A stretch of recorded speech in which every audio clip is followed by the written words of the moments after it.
सुबह की सुनहरी किरणें पेड़ों की शाखाओं से ऐसे छनकर नीचे गिर रही थीं जैसे सोने की बूंदें झर रही हों। आसमान में 7 रंगों का इंद्रधनुष मुस्कुरा रहा था और नीचे बह रही थी एक चमकती दमकती नदी, हंसी की धारा। पानी इतना साफ था कि उसमें मछलियां भी शीशे की तरह दिख रही थीं। चारों ओर जानवरों का मेला लगा था। कोई नहा रहा था, कोई गा रहा था, कोई नाच रहा था। टिंकू हाथी सूंड से पानी उछाल रहा था। चिंकू बंदर पेड़ से लटककर कलाबाजी दिखा रहा था और शेरू बाघ आलस से अंगड़ाई ले रहा था, मानो कह रहा हो, अभी तो दिन की शुरुआत है।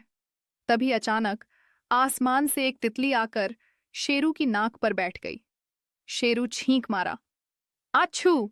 और फिर हंसी के ठहाके गूंज उठे।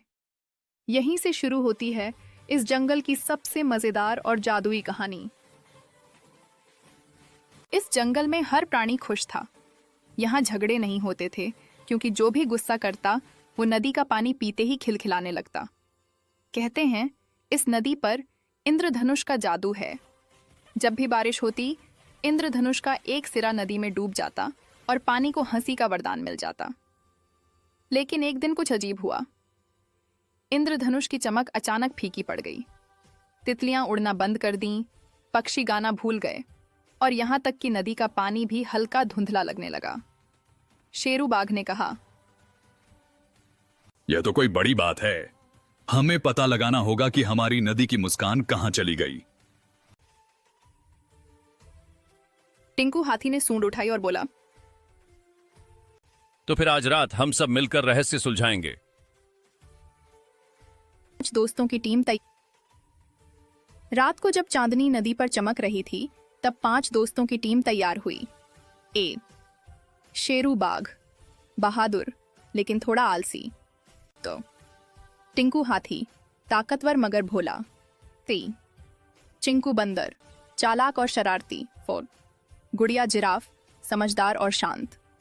5, गोलू भेड़िया, डरपोक लेकिन दिल से सच्चा।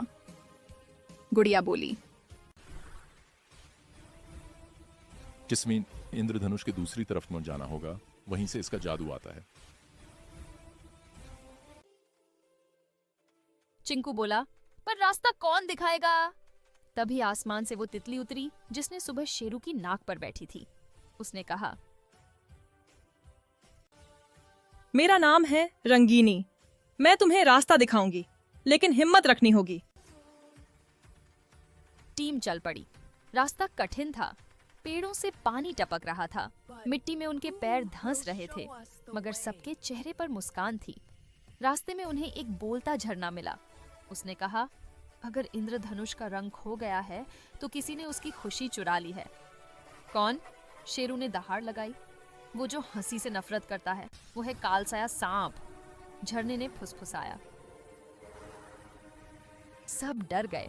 कालसाया एक पुराना सांप था जो जंगल के अंधेरे हिस्से में रहता था। वो तब से नाराज था जब एक बार सभी जानवरों ने उसकी सांप की नाच प्रतियोगिता पर हंसी उड़ाई थी। तब से उसने कसम खा ली थी कि वो जंगल से हंसी मिटा देगा। चिंकू बंदर बोला,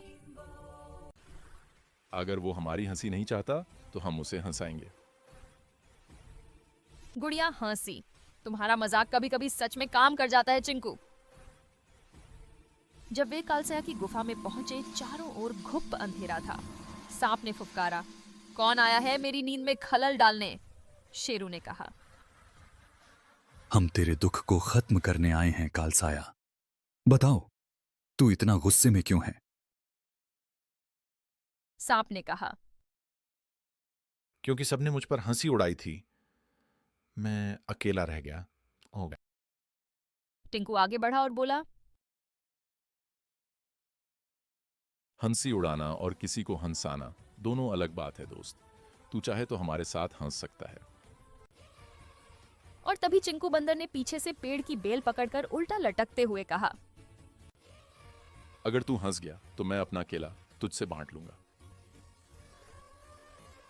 गुफा में पहली बार कालसाया के मुंह से हल्की सी सस हंसी निकली। जैसे ही कालसाया हंसा, गुफा की दीवारों से इंद्रधनुषी रोशनी फूट पड़ी। आसमान चमक उठा और नदी फिर से नीली व बोआ चमकदार हो गई। सारे जानवर उछल पड़े। टिंकू ने शेरू को सूंड से उठा लिया। चिंकू झरने पर झूला झूलने लगा और गोलू भेड़िया तो इतना खुश हुआ कि वो अपनी ही पूंछ के पीछे दौड़ पड़ा। कालसाया बोला, अब से मैं इस नदी की रखवाली करूंगा ताकि कोई इसकी हंसी ना छीन सके। गुड़िया मुस्कुराई, अब तू भी हमारी टोली का हिस्सा है।